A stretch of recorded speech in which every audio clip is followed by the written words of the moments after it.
it's an issue. It's an issue on which all of you have criticism of the Obama administration. It's an issue on which some of you have also criticized each other. Governor Romney, both Senator Santorum and Speaker Gingrich have said during your tenure as governor, you required Catholic hospitals to provide emergency contraception to rape victims. And, Mr. Speaker, you compared the governor to President Obama, saying he infringed on Catholics' rights. Governor, did you do that? Nope, absolutely not. Of course not. There was no requirement in Massachusetts for the Catholic Church to provide morning after pills to rape victims.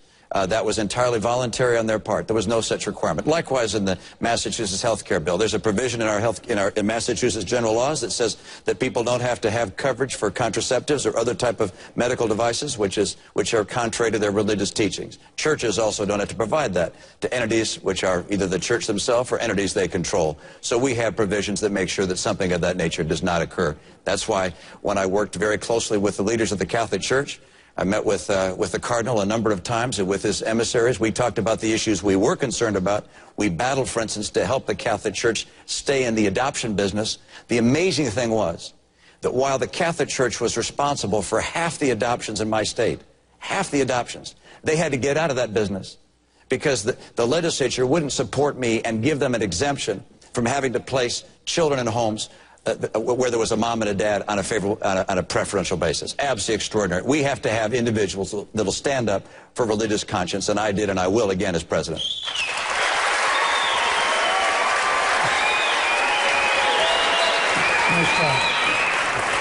Mr. Speaker? Well, the reports we got were quite clear that the Public Health Department was prepared to give a waiver to Catholic hospitals about a morning after abortion pill, and that the governor's office issued explicit instructions saying that they believed it wasn't possible under Massachusetts law to give them that waiver. Now, that was the newspaper reports that came out. That's something that both Senator Santorum and I have raised before. But I want to go a step further, because this makes a point that Ron Paul's been making for a generation and that people need to take very seriously. When you have government as the central provider of services, you inevitably move towards tyranny, because the government has the power of force. You inevitably, and I think this is true whether it's Romney Care or Obamacare or any other government centralized system, you inevitably move towards the coercion of the state, and the state saying, if you don't do what we, the politicians, have defined, you will be punished, either financially or you'll be punished in some other way, like going to jail. And that's why we are, I think, at an enormous crossroads in this country. And I think the fact is, for almost all of us who've been at this for any length of time, we're now looking at an abyss that forces you to change what you may once have thought. And I suspect all four of us are much more worried today about the power of the state than we would have been, with the possible exception of Congressman Paul, than we would have been at any point in the last 25 years. John, Congressman, please. Follow-up. You know, we talk about the morning after pill. Actually, the morning after pill is nothing more than a birth control pill. So if birth control pills on the market, the morning after pill. So if you're going to legalize birth control pills, you can't separate the two. They're all basically the same hormonally. But once again, the question is, if you voted for Planned Parenthood, like the senator has, you voted for birth control pills. And you literally, because funds are fungible, you literally vote for abortion because Planned Parenthood gets the money. Oh, I'll buy birth control pills, but then they have the money left over to do the abortion. So that's why you have to have a pretty strong resistance to voting for these bunches of bills put together. Planned Parenthood should get nothing, let alone designate how they spend. Senator Santorum.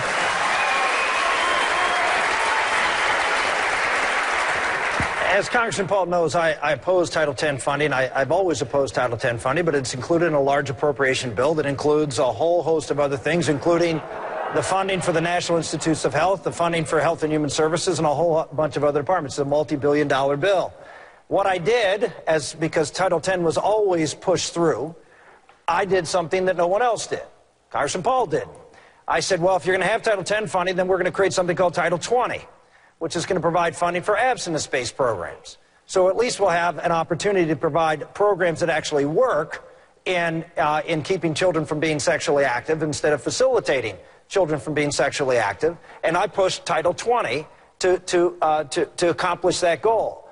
So while, yes, I admit, I voted for large appropriation bills, and there were things in there I didn't like, things in there I did, but when it came to this issue, I proactively stepped forward and said that we need to do something at least to counterbalance it, A. B, I would say that I've always been very public, that as President of the United States, I will defund Planned Parenthood. I will not sign any appropriation bill that funds Planned Parenthood. Senator, go ahead. John, this demonstrates the problem that I'm talking about. There's always an excuse to do this. Now, Title 20, I don't know whether you inferred that I would support Title 20 for abstinence. No, it would cost money as a program. It's not a program of the federal government to get involved in our lives this way. If you want laws like that, maybe to say, but the federal government shouldn't even be spending money on abstinence. That's way too much more. I don't see that in the Constitution anyway. Just a brief comment. Senator, I just saw a YouTube clip of you being interviewed where you said that you personally opposed contraceptives, but that you said that you voted for Title 10.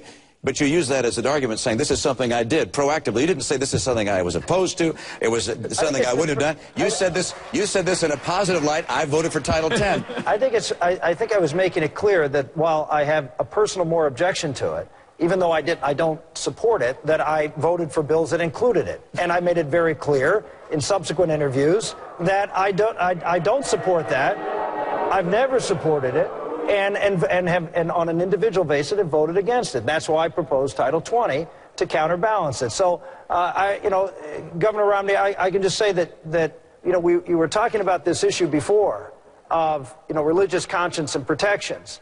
But this is the whole reason this issue is alive is because of the bill that you drafted in Massachusetts, Romney Care, which was the model for Obamacare and the government takeover of health care. Wait a second. And there was a study that just came out. There was a study just came out about 10 days ago, 2 weeks ago, that listed 15 ways in which Romney Care was the model for Obamacare. Everything from individual mandates, everything from fines. Yours is different. You required businesses over 10 employees. President Obama's is over 50 employees. But there is and even the drafter of your bill, when they were working on Obama's bill, said in fact it was the model. So here we have, as Newt said, the real fundamental issue here is government coercion. And government coercion, when you give governments a right to be able to take your responsibility to provide for your own health and care and give it to the government. That's what Governor Romney did in Massachusetts. It would be a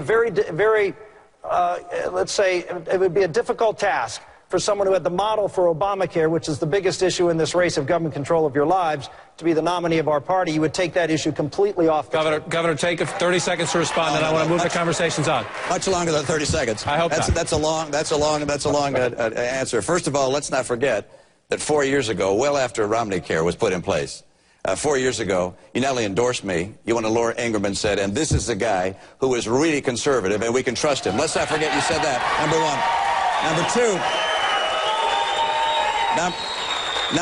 Number two, under the 10th Amendment, states have the rights to do things that they think are in their best interest. I know you agree with that. But let's point this out. Our bill was 70 pages. His bill is 2,700 pages. There's a lot in those 2,700 pages I don't agree with. And let me tell you, if I'm president of the United States, I will repeal Obamacare for a lot of reasons. One, I don't want to spend another $1 trillion. We don't have that kind of money. It's the wrong way to go. Number two, I don't believe the federal government should cut Medicare by some $500 billion. Number three, I don't think the federal government should raise taxes by $500 billion, and therefore I will repeal Obamacare. And let me mention one more. The reason we have Obamacare is because the senator you supported over Pat Toomey in Pennsylvania, Arlen Specter, the pro-choice senator of Pennsylvania that you supported and endorsed in a race over Pat Toomey, he voted for Obamacare. If you had not supported him, if we had said no to Arlen Specter, we would not have Obamacare. So don't look at me. Take a look in the mirror. Well, Senator, please, quickly.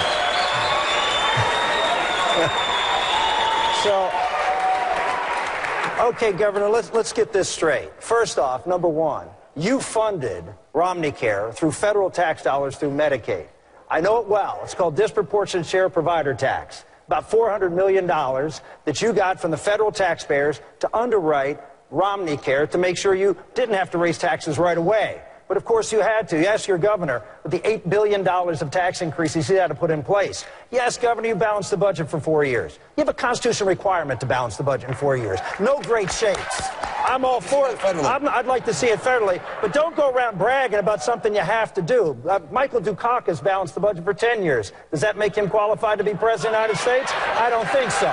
The bottom line is, what you did was you used federal dollars to fund the government takeover of health care in Massachusetts. Used it as, and Barack Obama... Arlen Specter. Well, I'll get to that in a minute. And then Barack Obama used it as a model for taking over this health care system in America. Why I supported Arlen Specter, number one, because Arlen Specter was a senator who was going to be the chairman of the Judiciary Committee at a time when the most important issue that was coming up in the next session of Congress was 2 to 3 Supreme Court nominees that were going to be available. And one, and maybe 2 of them, or maybe even all 3, were going to be out of the conservative bloc. And Arlen Specter, as chairman of the Judiciary Committee, we had a conversation. He asked me to support him. I said, will you support the president's nominees? We had a 51-49 majority in the Senate. He said, I'll support the president's nominees as chairman. Every nominee Arlen Specter supported from the time he took on Judge Bork and saved Justice Thomas, every nominee that he supported passed. Why? Because it gave Democrats cover to vote for it, and it gave Republican moderates cover to vote for it. And would do that? No, because he wouldn't have been able to give the moderate Republicans and the conservative Democrats the leeway to then support that nominee, which is exactly what Arlen Specter did. He defended Roberts, defended Alito. We have a 5-4 majority on the court that struck down that case that you just talked about and is there as a guardian of liberty. And I did the right thing for our country. Well, I got to tell you, Arlen Specter... Gentlemen, supporting Arlen Specter over Pat Toomey, that was a very torturous route to support a guy who's a pro-choice. Just about as torturous as 6 years later, in 1996, let's move the conversation along. Let's move the conversation along and take a question from a voter down here in our audience tonight. Sir, identify yourself and ask your question, please. Gentlemen, my name is Gary Lott, and I'm from Kingman, Arizona. It seems that Arizona has come under federal attacks just for wanting to secure its southern border. What will you and your administrations do to fix the situation, to secure our border, and to protect the American people? Congressman Paul, I want to go to you first on this one. You're from a border state.